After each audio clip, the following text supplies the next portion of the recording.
Assalamualaikum warahmatullahi wabarakatuh. Perkenalkan, nama saya Egidia Safitri, NIM H1A1-206. Di sini saya akan mempresentasikan hasil penelitian saya terkait dengan persepsi masyarakat terhadap pelayanan publik oleh aparatur Desa Betung. Dalam mata kuliah metode penelitian kuantitatif yang diampu oleh Bapak Nafarin Karim beserta Bapak Pradita Eko Prasetyo. Di mana pembahasan atau isi dalam penelitian kami yaitu A. Latar belakang, kemudian B. Rumusan masalah, C. Tujuan penelitian, D. Manfaat penelitian, E. Faktor-faktor yang terkait, kemudian F. Landasan teori, G. Kerangka pikir, dan H. Metode penelitian.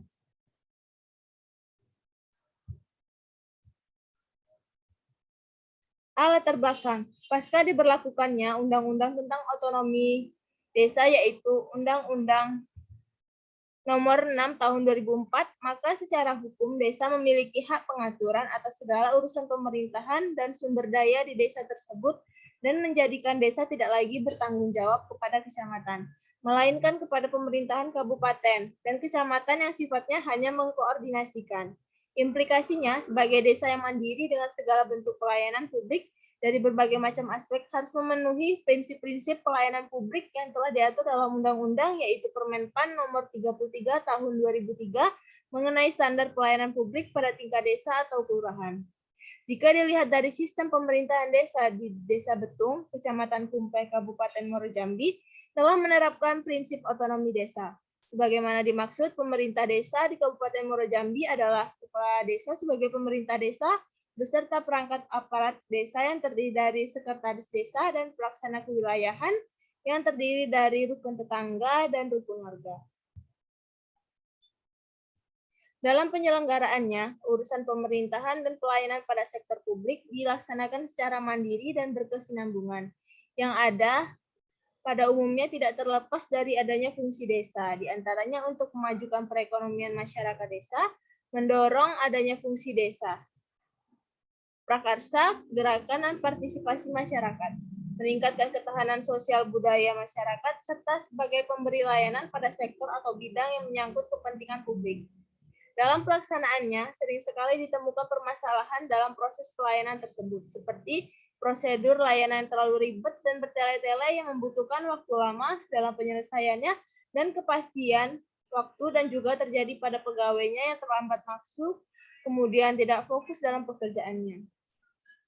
Kemudian berdasarkan observasi terhadap persepsi masyarakat terhadap pelayanan publik yang diberikan oleh aparatur desa, masih belum mampu memenuhi kebutuhan masyarakat dan belum efektif dan efisien dalam masalah penyelesaian waktu prosedur.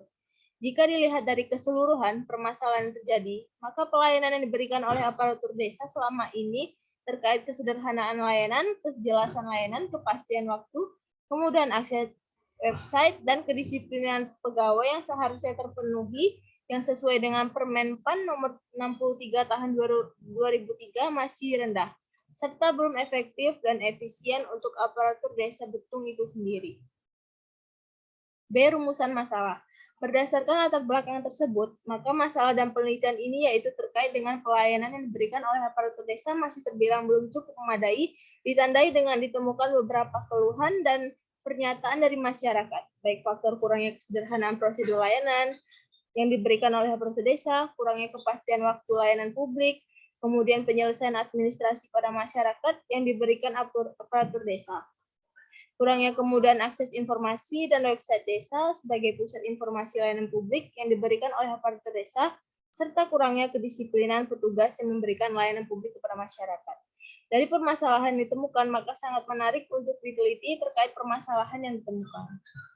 C. Tujuan penelitian. Dari uraian rumusan masalah yang dikemukakan di atas, maka tujuan penelitian ini adalah untuk mengetahui bagaimana persepsi masyarakat terhadap pelayanan publik oleh aparatur desa di Desa Betung, Kecamatan Kumpai.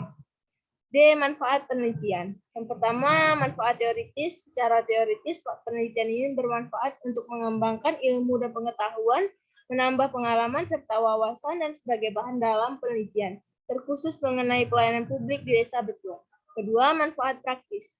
Dalam manfaat penelitian secara praktis, ini dilakukan untuk membantu memberikan informasi mengenai pelayanan publik di Desa Betung. Serta di sisi lain penelitian ini dapat menjadi bahan evaluasi bagi aparatur desa Betung mengenai pelayanan publik di daerah tersebut dari pandangan masyarakatnya sendiri. Faktor-faktor terkait. Ada beberapa faktor yang mempengaruhi persepsi masyarakat terhadap pelayanan di kantor desa tersebut. Faktor-faktor tersebut antara lain pelayanan yang diberikan kepada mereka sudah memenuhi unsur, asas, dan prinsip pelayanan, dan apabila faktor ini dipenuhi dengan baik, maka akan menciptakan sebuah persepsi masyarakat yang bernilai positif. Juga namun apabila ini terjadi sebaliknya, maka akan menimbulkan persepsi masyarakat yang negatif atau bahkan masyarakat yang bersikap netral. Yaitu landasan teori. Teori yang kami pakai yaitu teori pelayanan publik, yang mana penyelenggaraan pelayanan publik juga harus memenuhi beberapa prinsip pelayanan, sebagaimana yang disebutkan dalam Kemenpan nomor 63 tahun 2003, dalam Ratminto dan Winarsi 2007-22 yang menyatakan bahwa penyelenggaraan pelayanan publik harus memenuhi beberapa prinsip atau indikator sebagai berikut. Yang pertama kesederhanaan, kedua kejelasan, ketiga kepastian waktu, keempat kemudahan akses, kelima tanggung jawab, dan yang terakhir kedisiplinan, kenyamanan, dan profesionalisme. G. Kerangka berpikir. Berdasarkan pelayanan publik berdasarkan Kemenpan nomor 63 tahun 2003, serta kemudian pelayanan publik yang diberikan oleh aparatur desa Betung. Di sini kami mengambil teori pelayanan publik yang disampaikan oleh Ratminto dan Winarsi, di mana terdapat indikator yang pertama kesederhanaan, kejelasan, kepastian waktu, kemudahan akses, tanggung jawab, dan kedisiplinan. Yang mana nanti dari teori pelayanan publik ini akan menghasilkan sebuah persepsi masyarakat, baik positif, netral, ataupun negatif. Metode penelitian. Untuk metode yang digunakan dalam penelitian ini yaitu deskriptif dengan pendekatan kuantitatif. Seperti yang dikemukakan Sugiono 2017, 8, bahwa metode penelitian kuantitatif diartikan sebagai metode penelitian yang berlandaskan pada filsafat positivisme, digunakan untuk meneliti pada populasi atau sampel tertentu. Pengumpulan data menggunakan instrumen penelitian, analisis data bersifat kuantitatif dengan tujuan menghasilkan sebuah kesimpulan dari permasalahan yang sedang diteliti. 1. Sumber data. Sumber data menggunakan dua sumber, yaitu terdiri dari data sekunder dan data primer. Data sekunder merupakan data yang diperoleh dari sumber pertama, melainkan data tersebut diperoleh dari data yang telah ada sebelumnya dan dapat berupa dokumentasi, laporan, buku, dan internet. Sedangkan data primer adalah data atau informasi yang diperoleh secara langsung di lokasi penelitian melalui sumber pertama, seperti wawancara, hasil pengamatan dari peneliti, serta kuesioner yang diberikan kepada responden. Kedua, populasi dan sampel. Dalam penelitian ini, peneliti mengambil total 100 responden di Desa Betung, Kecamatan Pompe. Untuk responden yang dipilih dalam penelitian ini menggunakan metode random sampling. Random sampling adalah teknik pengambilan sampel di mana semua individu dalam populasi baik secara sendiri-sendiri atau bersama-sama diberikan kesempatan yang sama untuk dipilih sebagai anggota sampel. Dari metode random sampling pada penelitian ini digunakan cara randomisasi untuk pemilihan responden yang akan digunakan. Ketiga, teknik pengumpulan data. Teknik pengumpulan data yang digunakan yaitu sebagai berikut. Kami menggunakan teknik angket atau kuesioner. Teknik pengumpulan data model angket atau kuesioner adalah teknik pengumpulan data dan informasi yang paling umum dan banyak digunakan dalam dunia pendidikan. Di samping sifatnya yang sederhana, teknik ini juga mempermudah peneliti untuk menganalisa pokok permasalahan. Data-data yang diperoleh bersifat tekstual dan cenderung objektif. Berikut adalah tabel kriteria penilaian kuesioner. Pada kategori sangat tidak setuju itu diberikan poin 1. Kemudian kategori tidak setuju poinnya 2. Kategori netral itu poinnya 3, kemudian kategori setuju itu poinnya 4, dan kategori sangat setuju itu poinnya 5. Keempat, yaitu teknik analisis data. Yang pertama, teknik analisis deskriptif. Digunakan untuk menganalisis data dengan cara mendeskripsikan atau menggambarkan data telah terkumpul sebagaimana adanya tanpa bermaksud membuat kesimpulan yang berlaku untuk umum atau generalisasi.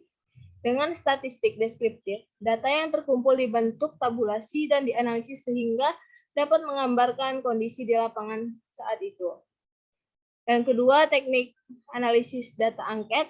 Tahapan yang dilakukan peneliti dalam menganalisis data angket yaitu pertama, data angket diperiksa dan diklarifikasikan. Kedua, data dianalisis berdasarkan aspek-aspek yang telah ditentukan. Ketiga, data dideskripsikan sebagai data awal dalam penelitian ini. Keempat, menarik kesimpulan umum dari deskripsi data yang ada. Maka cara yang digunakan yaitu N atau responden sama dengan 100, kemudian H atau nilai tertinggi sama dengan 100 kali 5 sama dengan 500. L sama dengan nilai terendah atau low, yaitu 100 dikali 1 sama dengan 100. R rank atau R sama dengan H dikurang L sama dengan 500 dikurang 100 sama dengan 400. I sama dengan interval atau R dibagi K sama dengan 400 dibagi 5 sama dengan 80.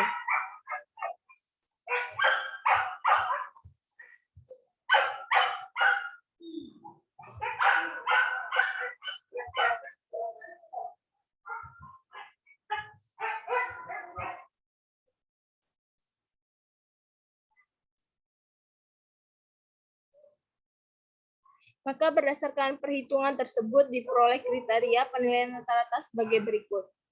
Tabel interval penilaian. Yang pertama itu interval 80 sampai 160 dikategorikan sebagai sangat tidak setuju.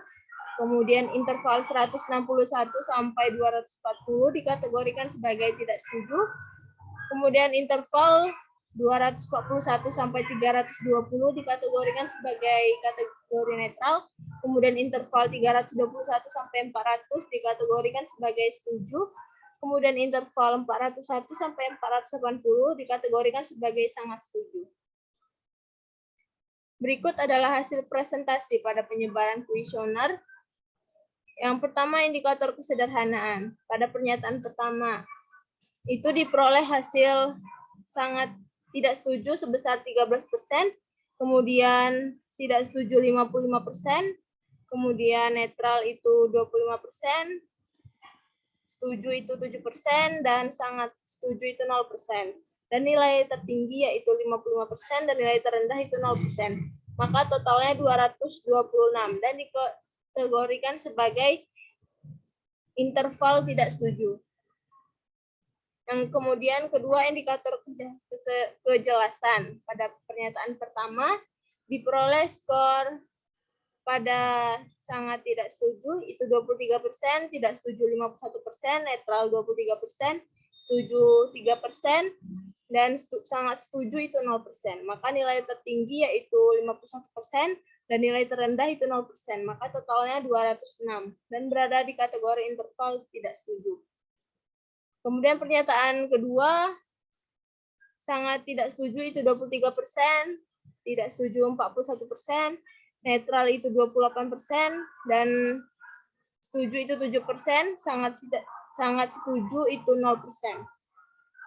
Nilai tertingginya yaitu 41% dan nilai terendahnya 0%, maka totalnya 217 dan dikategorikan dalam interval tidak setuju. Kemudian indikator kepastian waktu. Pada pernyataan pertama diperoleh skor pada kategori sangat tidak setuju itu 26%, kemudian tidak setuju 47%, netral 17%, setuju 9%, kemudian sangat setuju itu 1%.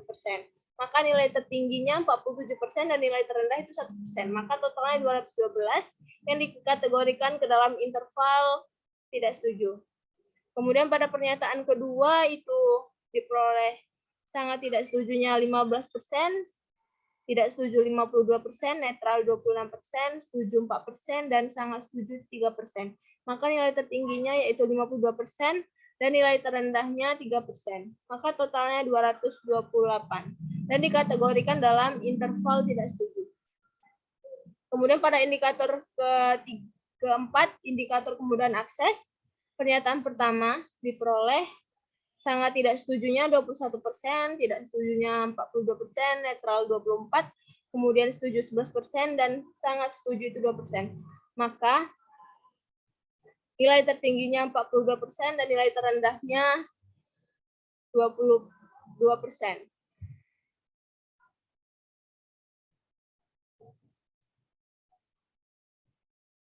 Totalnya 231 dan dikategorikan pada interval tidak setuju. Kemudian pada pernyataan kedua diperoleh hasil sangat tidak setujunya 28%, tidak setujunya 51%, netral 14%, setuju 6%, dan sangat setuju 1%. Nilai tertingginya 51% dan nilai terendah 1%. Maka totalnya 201 dan dikategorikan dalam interval tidak setuju. Pernyataan ketiga diperoleh sangat tidak setujunya 16%, kemudian tidak setuju 47%, 29% itu netral, kemudian setujunya 8% dan sangat setujunya 0%. Nilai tertingginya yaitu 47% dan nilai terendah 0%. Totalnya 229 dan dikategorikan dalam interval tidak setuju. Pernyataan keempat yaitu sangat tidak setujunya 18%, tidak setuju 46%, netral 25%, setuju 6%, dan sangat setuju itu 5%. Maka nilai tertingginya 46% dan nilai terendahnya 5%, dengan total 234. Dan dikategorikan dalam interval tidak setuju.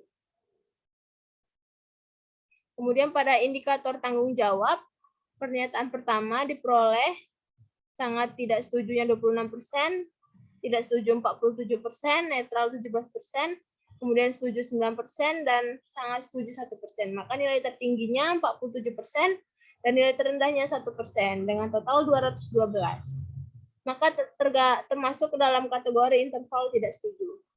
Kemudian pernyataan yang kedua itu memperoleh skor pada pernyataan sangat tidak setuju 13%, tidak setuju 51%, netral 30%, setuju 5%, dan sangat setuju itu 1%. Nilai tertinggi 51% dan nilai terendahnya itu 1%, dengan total 230 dan dikategorikan dalam interval tidak setuju. Kemudian untuk indikator kedisiplinan, kenyamanan, dan profesionalisme itu diperoleh pada pernyataan pertama itu memperoleh skor pada pernyataan sangat tidak setuju 14%, tidak setuju 53%, netral 25%, setuju 7%, dan kemudian sangat setuju 1%. Nilai tertingginya yaitu 53% dan nilai terendah 1%. Maka totalnya 228 dan dikategorikan dalam interval tidak setuju. Pada pernyataan kedua, sangat tidak setuju diperoleh skor 20%, tidak setuju 44%, netral 19%, setuju itu 16%, dan kemudian sangat setuju 1%. Nilai tertinggi 44% dan nilai terendah 1%, dengan total 230 dan dikategorikan interval tidak setuju. Pada pernyataan ketiga diperoleh skor sangat tidak setujunya 12%, tidak setujunya 40%, netral 29%, sangat setujunya 15%, sangat setujunya 4%. Nilai tertingginya 40%, nilai terendahnya 4%, dan totalnya 259 dikategorikan dalam interval netral.